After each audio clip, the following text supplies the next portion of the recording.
Hello, everyone. Welcome to This Day. It's Wednesday, and it's March 3rd.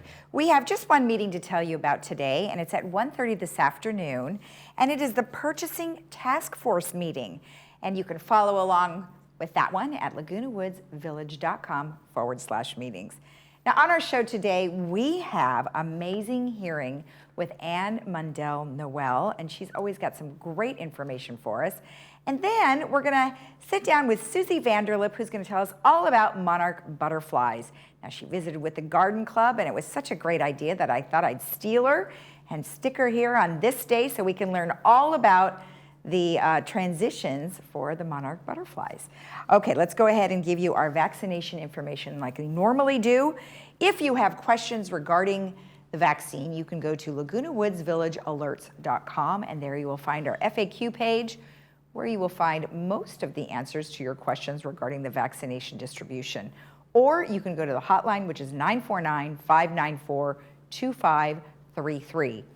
Now, if you would like to be vaccinated at Soka University or Disneyland, you can register at othina.com, and that is to register for either one of those pods, not for inside the village here.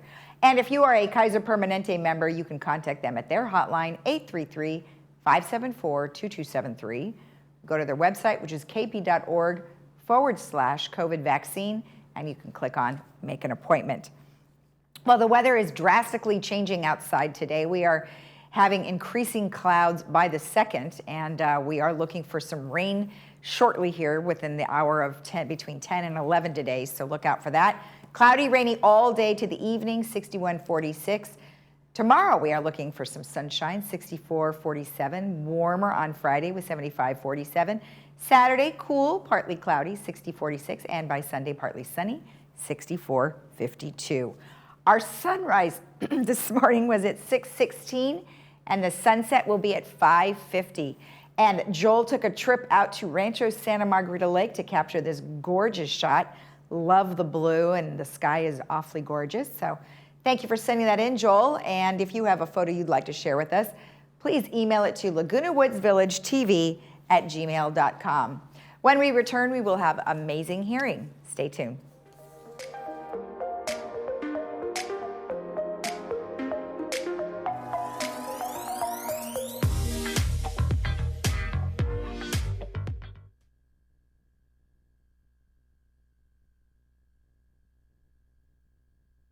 My name is Angela. I'm 51 years old, and I was diagnosed with a heart murmur. Before the surgery, I was struggling to breathe. I was missing out a lot on playing with my son. I decided to go to Hoag from Nevada to have my mitral valve repair because the surgeons there are excellent. My personal approach to patient care is really taking care of a patient as if they were a member of my family.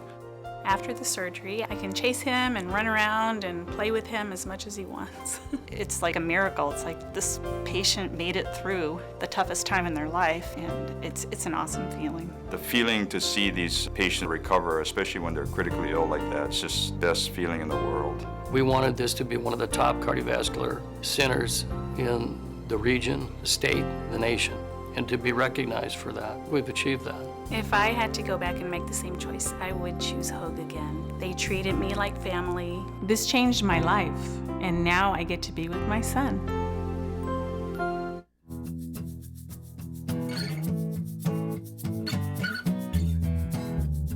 Welcome back. Well, today I am joined by Anne Mundell Noel, and she is here on behalf of Amazing Hearing. Well, Anne, thank you for joining us again. How are you? I'm doing wonderful, Lisa. Thank you for having me back.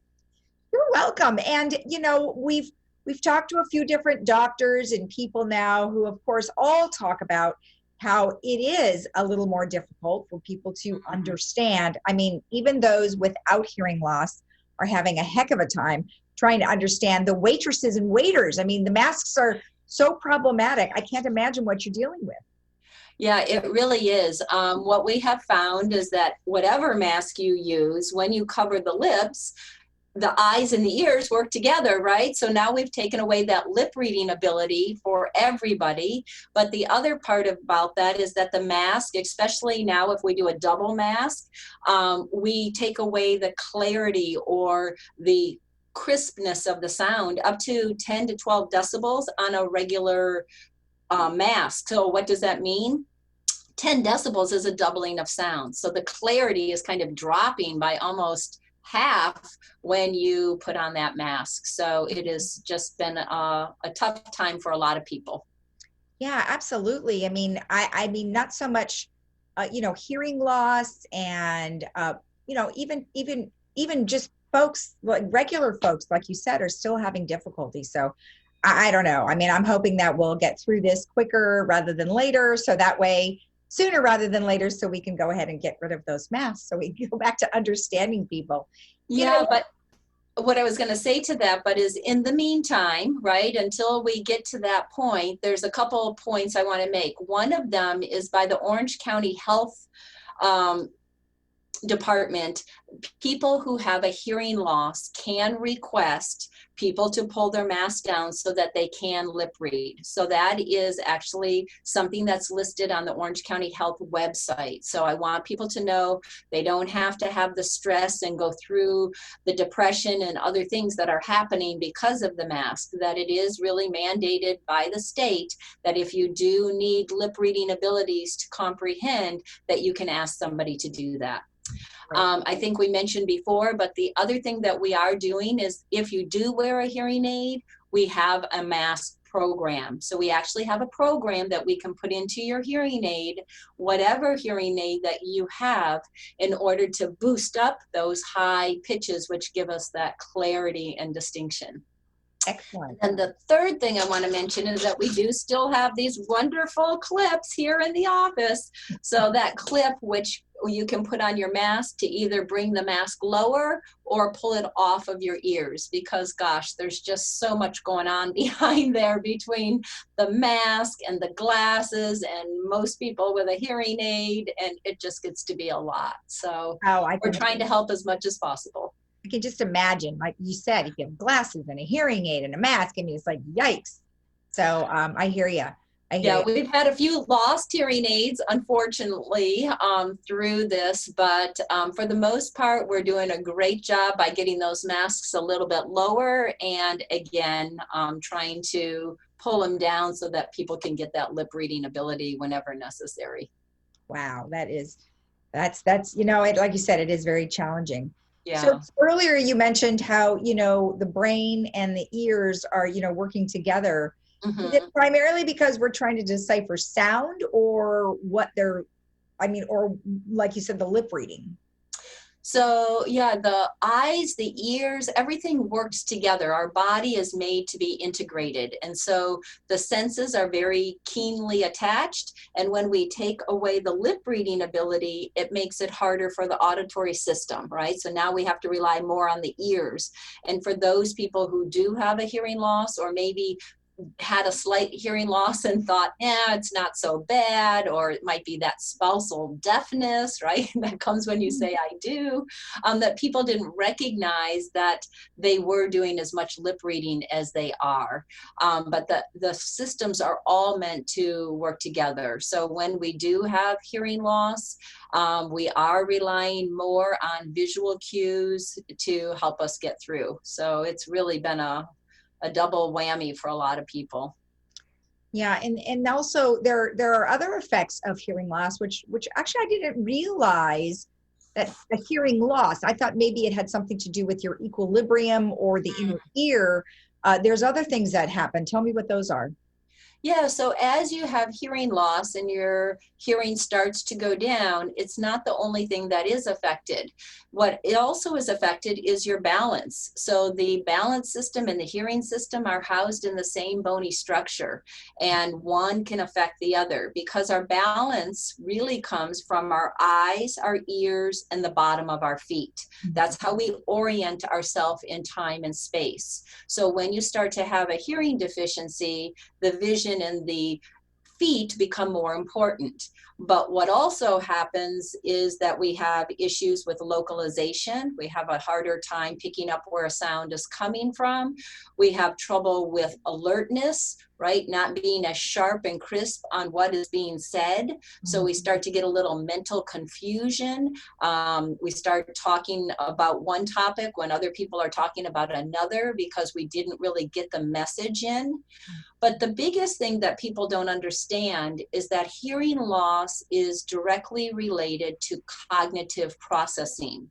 So what do I mean by that? I mean, if I am taking all my time and effort to kind of get the message in and understand it, I don't have time to mentally process it and retain it. So basically what we say is that the brain cannot remember what it doesn't hear. And you kind of go, duh. But truly, when you think about that, how can I remember something if I took all my time and effort to just try to understand it, and then the conversation kept going, and now I get lost because there's an overload? It's just very difficult on a system, especially an aging system that wants to take in as much information as it needs, but is having trouble in that processing because it's not getting all the information it needs. That's the key. Exactly. Wow. Okay, good. Now, I know there's some new technology on the road, and looks like you have some artificial intelligence coming down. Tell me a little bit more about that before we have to close out. Sure. We're very excited about artificial intelligence coming into the hearing aid. There's one, the Widex Moment, but the newest one is by Oticon called the More. And what it has in it is something that's called deep neural networking. That kind of sounds a little spooky or scary, but really what it is they've taken 12 million sound samples. I would hate to be the guy who had to collect those, but the 12 million sound samples and put them inside the hearing aid. So now as soon as you get into an environment, the hearing aid is assessing where you're at, and it's maximizing the speech over the background noise. And we've just had phenomenal results with that, and we are very excited about this deep neural networking. That is really great. I mean, that's the exciting thing, I think, about artificial intelligence, is that it really is going to help us in so many different areas, even though it does seem a little scary at times. It does, but it's machine learning. And so the machine is learning what you like, what you don't like. I mean, I just had a woman in last week who was crying because she's like, I've not heard this clear in 25 years. So it's very fun from an audiologist point of view, because that's just one of the tools in our toolbox, but we're getting better and more refined at what we do. So there's hope out there, and we just love sharing with people to let them know that it's there. Excellent. Well, Ann, thank you again. It was really nice to see you, and I'm sure we'll see you again with some more interesting stuff. Thanks, Lisa. Stay safe and have a great day. All right, you too. And we'll be right back after this.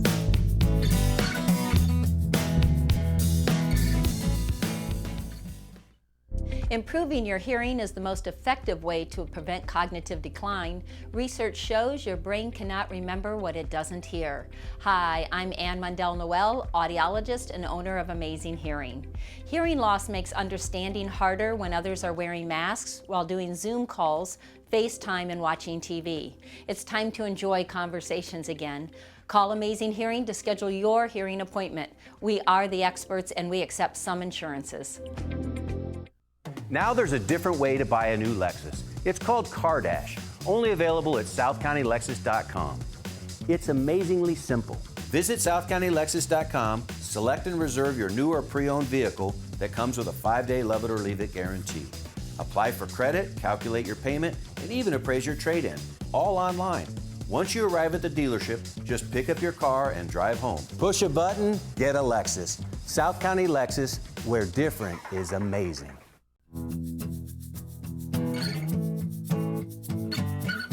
Welcome back. Well, today I am joined by Susie Vanderlip, who's here to talk about monarch butterflies. Well, Susie, thank you for joining our program. How are you today? Excellent. Thank you. Thanks for having me. Such an interesting subject matter. I mean, we see butterflies a lot, but I feel like it is dwindling a bit, and you've got something to say about that. But before we get into that, tell me a little bit about your background. Well, I was not raised as I didn't go to college for entomology or get into butterflies other than through the love of them. I fell in love with them in April of 2010. I had this unexpected ruptured appendix, which slowed me down. And whenever I'm healing from anything on a daily basis, I'm in my garden. And when I was there, I saw monarch caterpillars on a milkweed plant. I didn't know what I was seeing at the time. I simply thought how beautiful they were and how ravenous and energetic they were. Photographed them, videotaped them, and became totally enamored. So I spent time learning everything I could, researching on the internet, and also getting in touch with all of these. There are several really major monarch butterfly organizations with websites that are quite reputable. I became a monarch butterfly citizen scientist, got trained to tag and test them. And a lot of that came from the experiences I had in the garden, because raising monarch butterflies is a variable experience. Every year is different.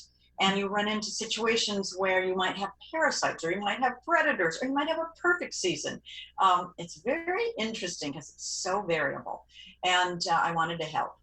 So then I was asked to become the Monarch Butterfly Conservation Specialist for this wonderful organization, Monarch Watch, monarchwatch.org.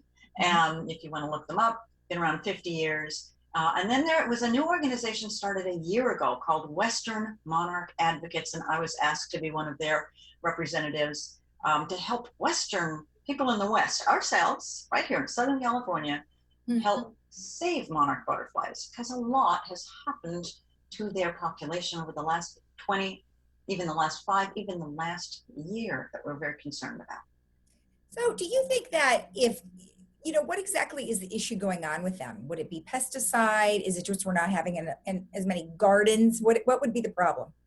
Good question. And we kind of say it's death by 1,000 cuts. It's a lot of things.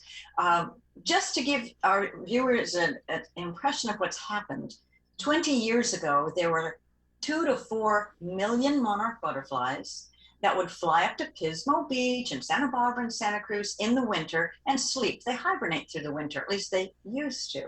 So think 2 to 4 million 20 years ago. Then 5 years ago, there were only 150,000. Now that's a drop of 98%. 2 years ago, there were 30,000. This year, we had less than 2,000. Now that crash is very, very concerning. But also what changed is the monarchs, rather than migrate and sleep through the winter, we've gotten warmer. Well, so one of the elements is global warming. Because we've gotten warmer, a lot of them did not go and migrate. They stayed. And in all of Southern California, we have a certain number of monarchs that are breeding through the winter, which they never used to do before. And they never could before the last 10 years, because native milkweed, that's the host plant. It's the only plant monarch caterpillars or larvae eat. It's the only plant, so they have to have it. There was only native milkweed, and it died down to the ground by early November. So if you have nothing for your babies to eat, you go and you sleep. Well, then we introduced something called tropical milkweed from South America and Central America, and it doesn't die down. And it leaves out all winter long. So monarchs have something to lay their eggs on, something for their caterpillars to eat, and they have stayed and bred. And you might think, well, hey, what's the problem with that?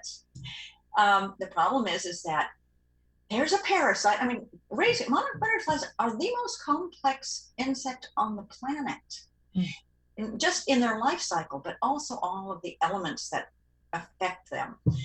Tropical milkweed. Well, there is a parasite called OE. It's microscopic, doesn't hurt people, but it's on the leaves. And if the caterpillar eats it, and then when it's born as a monarch, it's on its belly, and it flies around and it spreads it to other milkweeds. So other caterpillars eat it. Well, it was always around. It wasn't a problem. Native milkweed would die down or go away every year. The tropical doesn't die down. So it accumulates, and by the second or third year, it begins to kill caterpillars and kill chrysalises and kill monarchs. And so there's an extremely important message to anybody raising monarchs or planting for monarch butterflies in the garden. If you buy tropical milkweed, which is the only milkweed you will find at the big retail stores like Home Depot, Lowe's, Armstrong's, you have to be religious. You have to be responsible and prune that plant by mid-October, which means cut it back to 8 to 10 inches, strip off all the leaves so you kill OE, so you won't kill monarchs the next year. Yeah, so we can either buy native milkweed, that our organization saying only plant native, but now we have monarchs. Global warming, our monarchs are, even if they do migrate, they're waking up earlier by at least 3 to 4 weeks before native milkweed is out of the ground. So if we have a whole population of monarchs wake up, breed, ready to lay eggs, and there's no milkweed, guess what? The entire population dies. So there's this big controversy. Do we need tropical now because our global warming? So that's one of the issues. Another issue is we have plowed down the native milkweed and the native nectar plants in order for agriculture. And landscapers thought, well, those aren't the plants we want. We want to, use the plants you buy, and our landscaping didn't include it. And now it has to. We need to give monarchs all the help they can get. Right. So it's a habitat loss. And yes, you mentioned it, pesticides. Sadly, we have really overused pesticides. Now, agriculture uses a lot. Unfortunately, it floats. So it does affect the milkweed that's found just out and about in open spaces. When they test it, they usually have 9-10 different pesticides or more in them. We don't know what's a level of toxicity. We don't know what's going to kill those caterpillars. In our own gardens, I have learned to garden completely with no pesticide, no fungicide, no herbicide. That is great for our planet. It's great for our children. It's great for our health, and it's great for monarchs. So let me ask you regarding, I know there's many preserves around here in Orange County that I'm assuming they've made the adjustments necessary for the monarchs. Is that correct? I'm not sure what you mean by preserves. Well, let's talk about Upper Newport Bay, for instance. There is that back country there that has an awful lot of different kinds of plants, and they do have a nature center. So wouldn't they have things for monarch butterflies? Well, those are they probably do have some native milkweed and native plants, but it's a very small amount of country. What we really need, and what I love about, Laguna Village, I live in an HOA, you've got an HOA. HOAs all around Orange County could come together and say, we're going to add to our landscape, not take away the beauty that we already have. We're going to add to it. And we're going to carve out areas that we would call a monarch way station. We're going to plant some native nectar plants and some native milkweed. All right, if you want to plant tropical, just make sure that your landscapers know to prune it mid-October. Right. And attract monarch butterflies. You imagine, you have so many HOAs. We have so many. And the other thing that we can do, all around in our community, all of the medians and all the sidewalk areas, we really could transform a lot of it into natural habitat. We can help the bees, which we need for pollination. Right. And monarch butterflies, they pollinate as much as bees do, but they pollinate we want flowers in our garden. We need those butterflies. Right. There's a lot we can do. What kind of nectar plants do you suggest? The nectar plants, there are a lot of native nectar plants. And I have I have a blog where you can look up nectar plants, and it'll tell you all the different nectar plants. It is called www.tinyurl.com/allaboutmonarchs. Oh, good. Okay. Now, native nectar plants for butterflies, all kinds of butterflies and bees, would include lantana. They love lantana, and we love that as a landscaping plant. So that's a nice combination. They love echinacea or coneflower. They love yarrow. They love coreopsis. Plants that have these little flowers they can stick their little feeding tube into. Right. And there are plenty more. That's great. I mean, that's a lot of information about monarchs, and I'm so sad to hear that they're dwindling down in terms of numbers, but hopefully we, like you said, can get together and start making some more areas for them to populate. So that is great information. I appreciate you taking the time, Susie. Thank you so much. You are so welcome. Thanks for having me. Oh, you're welcome. That was great information. And stay tuned. We'll be right back after this.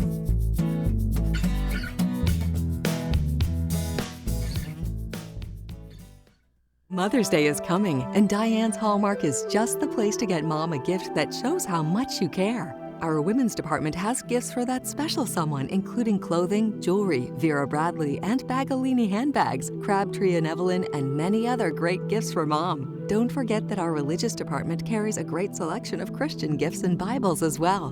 Diane's Hallmark is a Gold Crown store. Come in and experience our personalized service. We're located on Alicia Parkway next to Hobby Lobby.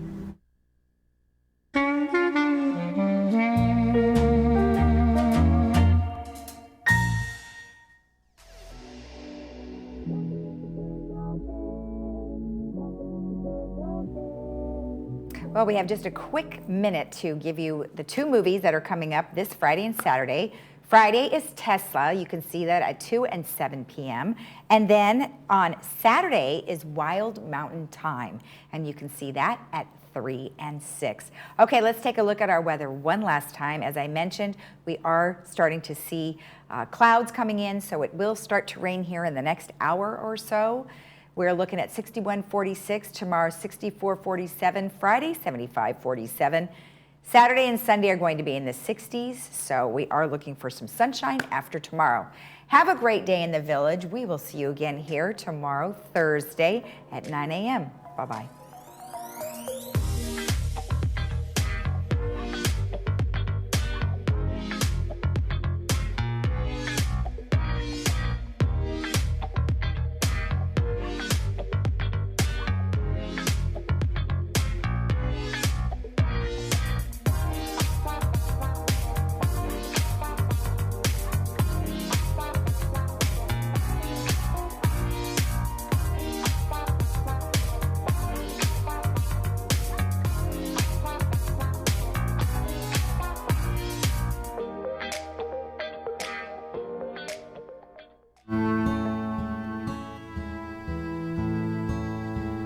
I retired 18 years ago, and a good friend of mine says, "Hey, Gear, what the hell are you going to do with your time now?"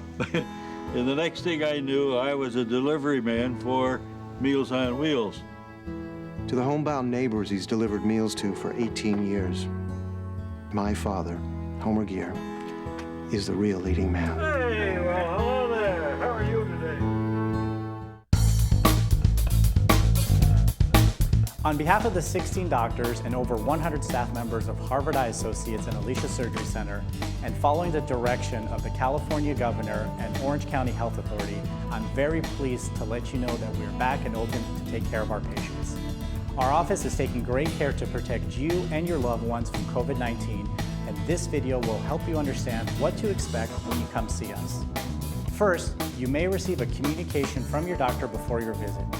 Please review that information carefully and follow the instruction it contains. It's for your safety. When you come for a visit, please arrive no earlier than 10 minutes before your scheduled appointment time.